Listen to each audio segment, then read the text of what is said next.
Assalamualaikum warahmatullahi wabarakatuh. Selamat pagi anak-anak bapak semuanya. Kelas 2 SD Kartika 111 Padang. Pagi hari ini kembali kita lanjutkan materi PAI kita, Pendidikan Agama Islam kelas 2.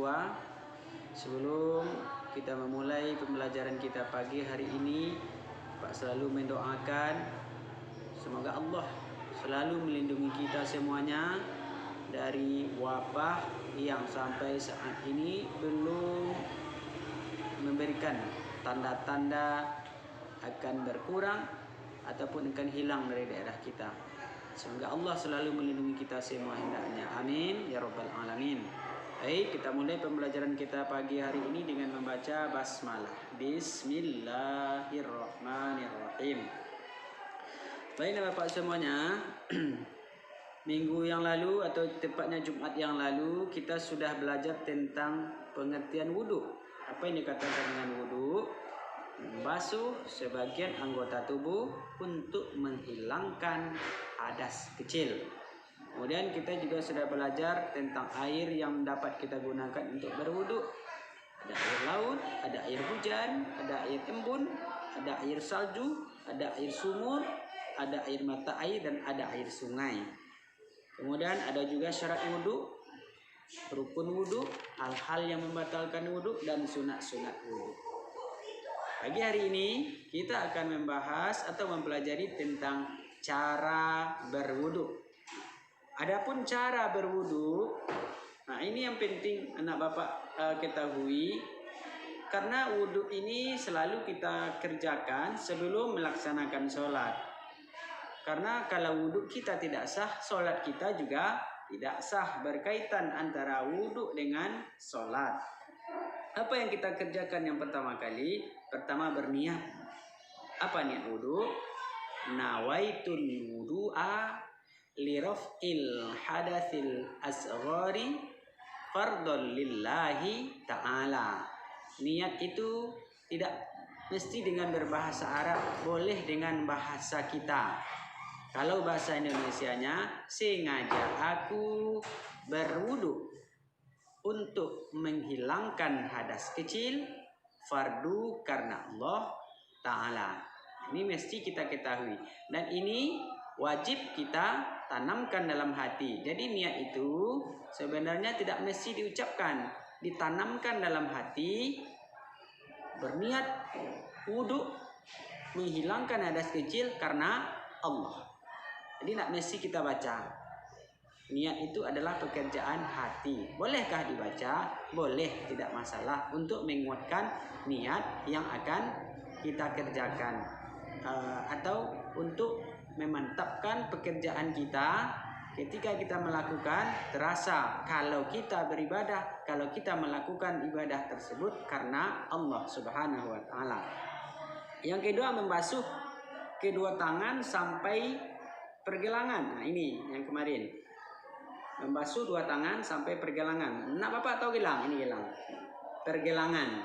Jadi orang naruh gelangnya di sini, tidak ada di sini. Namanya pergelangan. Jadi kita basuh tangan sampai pergelangan. Kita bersihkan. Apalagi orang tua dari anak bapak mungkin macam-macam kerjanya, atau anak bapak sedang bermain, orang azan waktu sholat masuk, jangan langsung cuci muka dulu, bersihkan tangan dulu sampai pergelangan. Kemudian berkumur-kumur 3 kali, memasukkan air ke mulut. Kita bersihkan. Kalau perlu bersiwak atau menggosok gigi.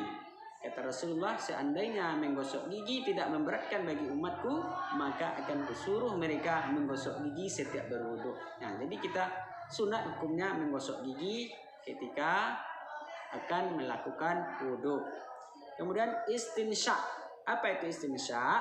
Menghirup air sampai terasa sejuk di hidung kita. Nanti kita keluarkan airnya lagi, atau kita basahi lubang hidung. Jadi intinya membasahi lubang hidung dan mengeluarkan kotoran yang ada di dalam rongga hidung. Kemudian membasuh muka. Yang keempat, membasuh muka. Bagaimana cara membasuh muka? Ingat yang dikatakan dengan muka, mulai dari batas umur rambut normal sampai bawah dagu. Dari telinga kanan sampai telinga kiri. Kita basuh, kita ambil air. Nah, kena ini membasuh ya. Kita ambil air, kita gosok. Ya, ini kita naik ke atas. Sampai basah. Ujung telinga kiri, kanan dan kiri ini sampai ke bawah. Kita ulang 3 kali. Tujuannya mana tahu tidak sampai air ke seluruh wajah. Nah, kita ambil air 3 kali. Pastikan basah semua wajah kita. Yang keenam, membasuh kedua tangan sampai siku. Nih, perhatikan anak Bapak. Jadi sebelum kita berwudu, perlengkapan yang akan menghalangi wudhu kita sampai ke anggota wudhu kita singkirkan dulu. Kita gulung lengan baju kita. Nah, tangan sampai siku. Bagaimana cara membasuhnya? Ada yang bilang dari telapak tangan dulu sampai ke siku. Ada yang bilang dari siku tangan. Tidak ada permasalahan di dalamnya. Yang penting yang kita basuh adalah tangan sampai siku. Basuh. Pastikan depan belakang, karena kalau kita gini aja nanti kadang kita panjang tak basah kuku kita bagian dalamnya. Kayaknya gini, ambil air bawah. Sama kanan dan kiri. Dahulukan yang kanan baru yang kiri. Sesudah itu mengusap sebagian kepala. Ini bedanya antara mengusap dengan membasuh. Kalau membasuh air itu kita bawa, tapi kalau mengusap air yang sudah kita tampung tadi kita buang.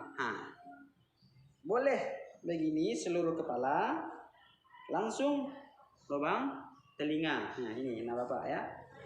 Jadi telunjuk langsung masuk lubang telinga. Ibu jari memegang bagian belakang telinga. Ya. Boleh juga diambil air, diusap ya anak Bapak. Boleh. Baru telinga 3 kali. Kita bersihkan. Sesudah mengusap sebagian kepala, sekalian dengan telinga baru membasuh kaki sampai mata kaki. Anak Bapak tahu mata kaki kan? Mata kaki itu yang di bagian pergelangan kaki kita. Ada yang menonjol di bagian arah luarnya dan bagian dalam. Itu namanya mata kaki. Jadi kita gosok kaki kita. Mana tahu kaki kita ini menginjak kotoran. Jadi kita pergi sholat ke masjid, ternyata kakinya cuma disiram-siram aja. Tidak digosok. Ternyata kotoran tadi belum hilang dari kaki. Kita pergi sholat berjamaah, bau dari kotoran yang terinjak tadi tentunya belum hilang. Makanya harus kita gosok, kita bersihkan. Sesudah itu barulah kita membaca doa. Apa doa sesudah berwudu? Asyhadu an la ilaha illallah wahdahu la syarikalah wa asyhadu anna Muhammadan abduhu wa rasuluh. Allahumma ij'alni minat tawwabin waj'alni minal mutatahhirin waj'alni min ibadikas sholihin. Boleh juga asyhadu an la ilaha illallah wa asyhadu anna Muhammadar Rasulullah. Allahumma ij'alni minat tawwabin waj'alni minal mutatahhirin waj'alni min ibadikas sholihin. Boleh dengan syahadat asyhadu an la ilaha illallah wa asyhadu anna Muhammadar Rasulullah. Boleh asyhadu an la ilaha illallah wahdahu la syarikalah wa asyhadu anna Muhammadan abduhu wa rasuluh. Sama ini. Dia anak Bapak semuanya, itulah tata cara berwudu. Bapak harap anak Bapak melaksanakan sesuai dengan yang sudah diajarkan. Karena ketika berwudu, kalau tidak beraturan, tidak sesuai dengan petunjuk yang sudah diberikan, maka wudhu kita tidak sah. Kalau wudhu kita tidak sah, sholat juga kita tidak sah. Jadi Bapak semuanya, inilah materi kita pagi hari ini. Mudah-mudahan Bapak dapat memahami dan dapat diamalkan dalam kehidupan sehari-hari hendaknya. Terima kasih. Billahi taufik wal hidayah. Wassalamualaikum warahmatullahi wabarakatuh.